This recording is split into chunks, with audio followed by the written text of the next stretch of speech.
We've battled over the 8 points, dashing skulls across the blood-wind spoil in the shadow of the Varan Spire. We've entered the dark depths of Varanthrax's Maw, fighting for control of precious Varanite.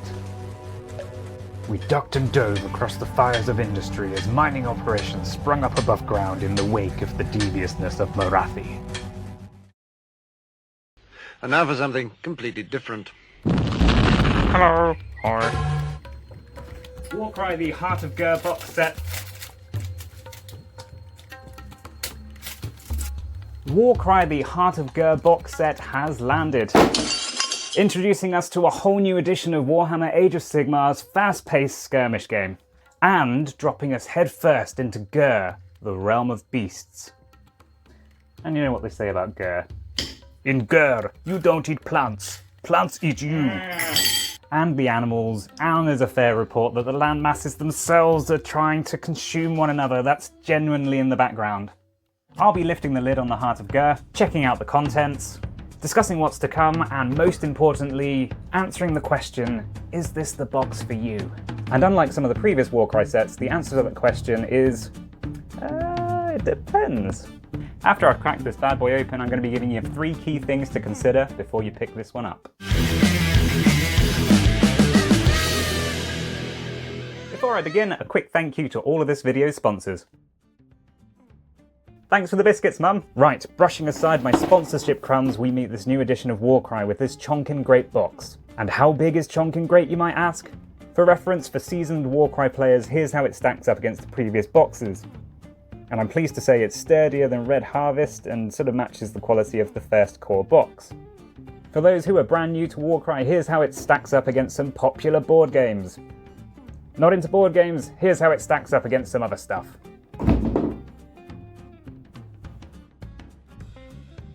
So, what's in the box? What's in the box? Lifting the lid, we met with piles of grey plastic. As with any large Games Workshop box, alluring and daunting in equal measure. As we've touched on, we've now moved from the chaos-riddled 8 points to Ghur, the realm of beasts.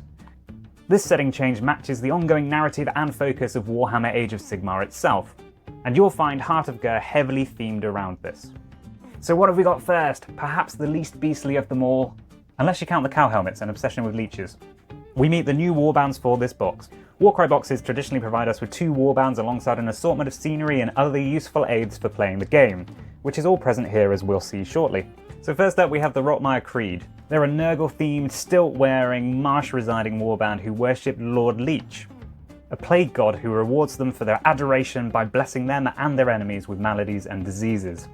They've come to the Gnarlwood seeking the Eye of Chotek, a little more on that later, so they can poison its geomantic engines and transform the entire forest into a diseased swampland. As you can see, the Rotmire Creed offer a fantastic new take on Nurgle, with these chaps stomping about on stilts, with bone or bone growth type weapons, a diseased syringe, and an adorable toad. Next up, we have the Horns of Hashut. Dragging forth Hashut, the god from the Warhammer Fantasy old world that was. They march ahead of legendary Dwarden legions, laying waste to all life forms and leaving behind wastelands of sprawling demon forges and dark armories, with this warband representing the vanguard and the human contingent of this army. They're not just there to claim the treasures of the Gnarlwood, but they are there to destroy it. The Horns of Hashut models offer a strange middle ground between the Lumineth with their cow hats and the Iron Golems, who were blacksmiths and forgers in the Chaos Wastes. Plus they've got cool cow foot booties. Next up is the scenery, and this is where things get properly Ghurish. You're getting hefty sentient meat trees known as gnarloaks, bamboo platforms and barriers, and the ruined remains of a crashed Seraphon ship. That's right, this fantasy realm has spaceship riding magical lizards, and they're handily providing the MacGuffin for this setting, which I'll touch on more as we talk about the narrative side of things. The size is really impressive, and when set up on the tabletop it creates a really unique and immersive look, particularly with the impressively solid rope bridges strung from tree to tree. You really need to see these meat trees in the flesh, pun very much intended. And if you're looking for an alternative, Chris Cole, who kindly approved of me sharing these, did a wonderful job adding clump foliage to make them look much more luscious and green. However, and this is a big however, there is an issue with the terrain we're getting in this box. Wide swathes of open ground, limited platforms and scatter terrain. Do not a good Warcry game make? I've played quite a few games now and it just doesn't offer the same variability as previous starter sets. Certainly not across multiple games. But it's not all doom and bamboo gloom. I'll be touching on how you might want to build on this barren Ghurish jelly and turn it into a satisfying Warcry Trifle a little later on. Onwards! You're getting the traditional protection card to stop the books, boards and cards getting duffed up by the plastic sprues. You can frame this if you like, or chop it up, make a creative Valentine's card or whatever. Up to you. We've got a double-sided board in 2 alluring shades of brown, grey-green-brown with crashed ship embellishments, and orange-brown with a smattering of skulls. These boards come in at 22 inches by 30 inches, which is the standard size of a Warcry game, which is another plus point if you're getting into Warcry and you want to play it on a regular sized table. The old Warhammer Fantasy battles was blimmin' massive. Nearly at the end here we get a wide range of tokens which help you keep track of what's happening in the game, and which aren't nearly as complex as they look. For first edition aficionados, you'll note the handy addition of 2 sets of dagger, shield and hammer tokens, and tokens to denote a single action being taken as part of the brand new reaction mechanic. As in the first edition of Warcry, warbands and fighters have cards listing their stats and any skills associated with them.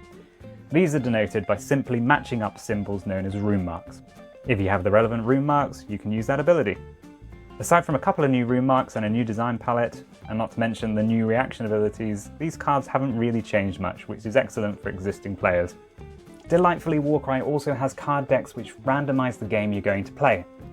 Using these cards will give you a terrain layout, deployment, a victory condition, and a little twist which will tweak things slightly. These share the same symbols as previously, so there's nothing stopping you shuffling these into existing decks of Warcry cards. However, with the new palette you will know which ones are coming up with the Ghur theme. Unlike with the first edition of Warcry, these have arrived with a little paper band around them rather than a card box. So you may need to pop them into little baggies or pick up some card boxes. Or throw them loose into a box like a complete heathen. I'm not judging. Much. Next, the books. We're getting a sizable core book rocking in at the same number of pages as the original Warcry rulebook. If you're new to the game, fret not, the rules themselves are relatively short, rocking in at only 23 pages in this book, and that contains a lot of imagery and diagrams. You can even now download a free version of these rules in PDF format, and I've included a link in the description. So Warcry is a fast and furious skirmish game with players fighting over usually 3 to 5 rounds, doing 2 actions with each of their fighters each round. Those individual fighters' actions are as simple as move, attack, disengage and wait. Knowing this, you've mastered the basics of Warcry. Now this edition introduces us to reactions. Or rather it doesn't, because they've been there all along.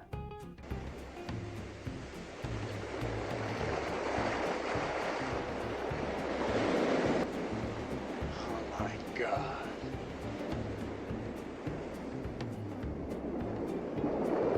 Well, they appeared in Tome of Champions in 2021 and worked a little differently, so admittedly this is a bit of a stretch, but I like Planet of the Apes. The reactions work by allowing a fighter to use one of their 2 actions in each round out of sequence. As the name suggests, these occur in reaction to something happening, be it the other player moving a fighter to within range of them, or when they're about to take damage.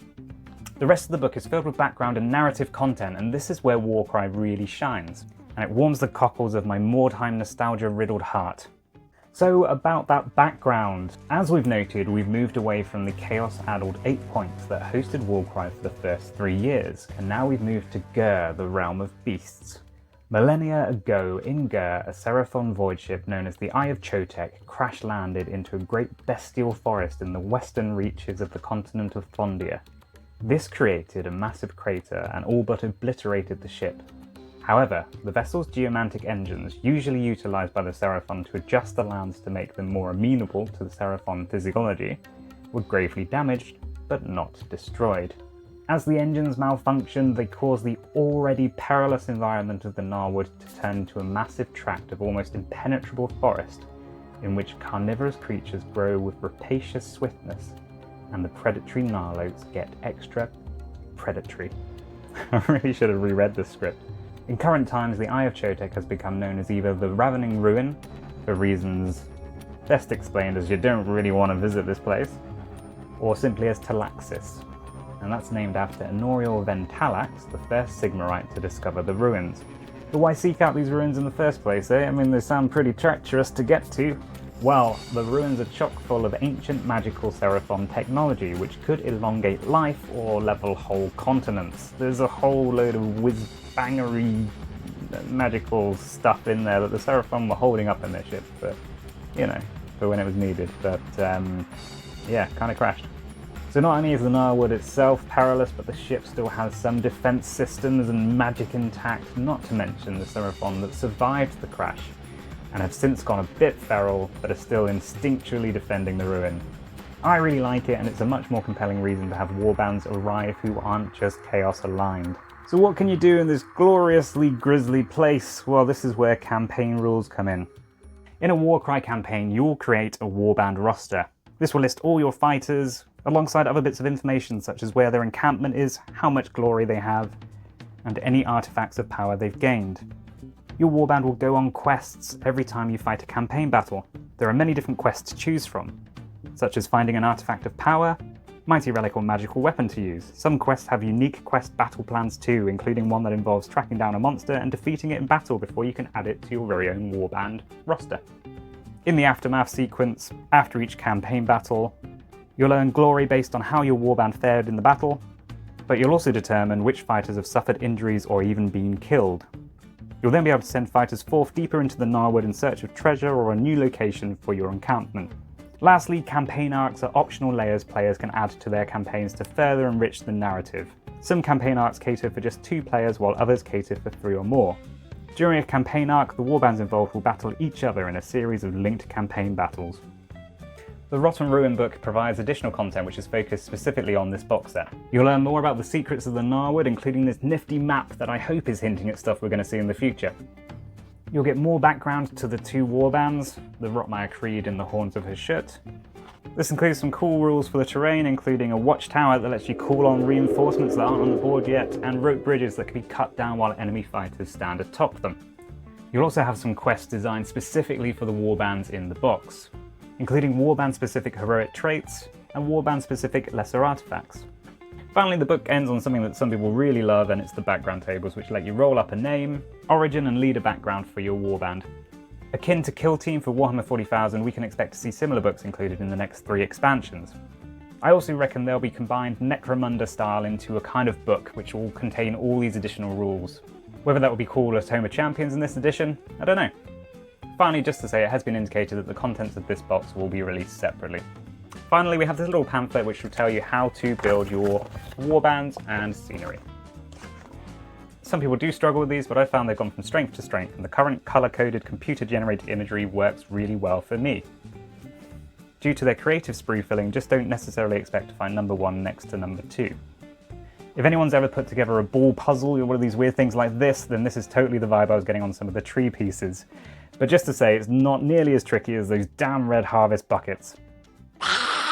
Nearing the end, you'll find this card piece which can be fashioned into a lovely hat or a saddle for a small dog, the dice and bases for your miniatures. There's been a little niggliness online regarding the dice, which I hadn't anticipated. I can confirm they're as delicious and crunchy as before. However, white markings on cream dice are not the easiest to read when playing a fast and frenetic game. Not a deal breaker for me, and the print quality on my dice is fine. So, is this the box for you? Good question, Sonny Jim. Here's 3 things to consider. Number 1, what's coming next? So it's useful to be aware that Warcry 2nd edition poses a significant step change for Warcry releases. First edition lasted about 3 years with 1 box coming each year. This came in addition to bespoke warbands, most of them released in the first year, and some scenery sets that repackaged existing scenery to create a kind of Warcry set. For 2nd edition, we've already been told that we're getting an additional 3 large box sets containing warband scenery and more in the first 12 months alone. So there's going to be plenty more to see if you're not quite taken with the contents of this box. Additionally, if you've already got an Age of Sigmar collection and you're interested in using that straight away, they've given away the statistics for all of those for free as PDFs, and they've given you the rules for free. You can download all of these for free directly through the Games Workshop website. I've also provided a link to my website where I'm just signposting to all the various documents, because there's quite a few of them now.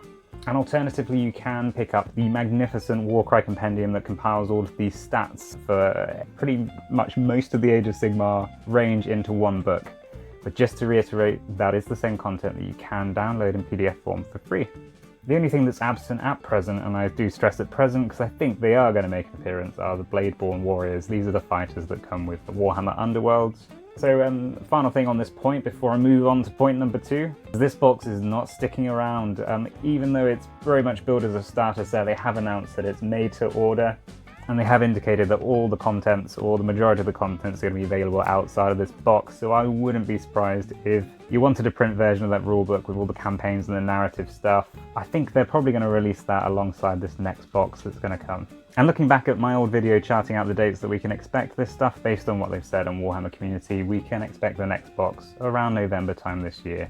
And it's reasonable odds that it's going to contain a Seraphon warband, if that floats your boat. Number 2. The terrain. I don't know why I did that. So back to the jelly. As I've noted, the terrain setup isn't ideal for Warcry, and this is such a shame.